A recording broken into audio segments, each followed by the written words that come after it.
Hello friends, வணக்கம். மறைந்த நடிகர் கேப்டன் விஜயகாந்த் ஒரு தீவிரமான எம்ஜிஆர் ரசிகர் என்பது பலருக்கும் தெரியாது. ஏனெனில் அதை அவர் எங்கேயும் சொல்லிக் கொண்டதே இல்லையா. ஒரே ஒரு பேட்டியில் மட்டும் எங்கள் வீட்டு பிள்ளை படத்தை பல முறை பார்த்ததாக சொல்லியிருக்கிறார். அதற்கு மேல் அவர் பேசியதே இல்லையா. ஆனால் மதுரையில் இருக்கும்போது எம்ஜிஆரின் வெறித்தனமான ரசிகராக இருந்தவர் தான் விஜயகாந்த்.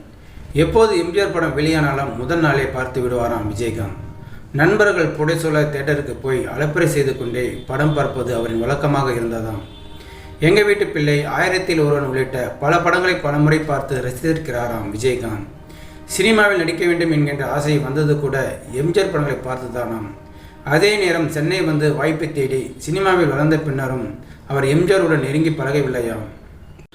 ஆனால் எம்ஜிஆர் பாணியை தேர்ந்தெடுத்தே விஜயகாந்தும் நடித்தாராம்.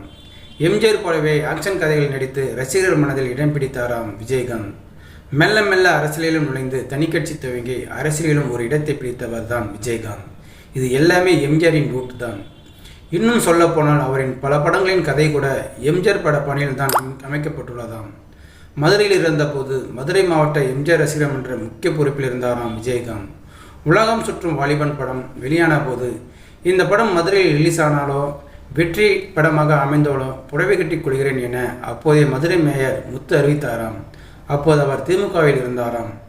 ஆனால் உலகம் சுற்று வாலிபன் படம் மதுரையில் வெளியாகி வசூலில் சக்கை போடு போட்டதாம்.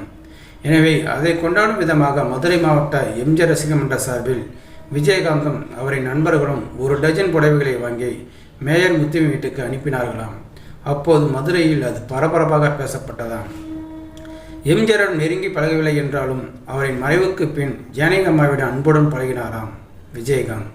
அதன் காரணமாகவே எம்ஜிஆர் பயன்படுத்திய பிரச்சார வேனை ஜானகி அம்மாள் விஜயகாந்துக்கு கொடுத்தாராம்.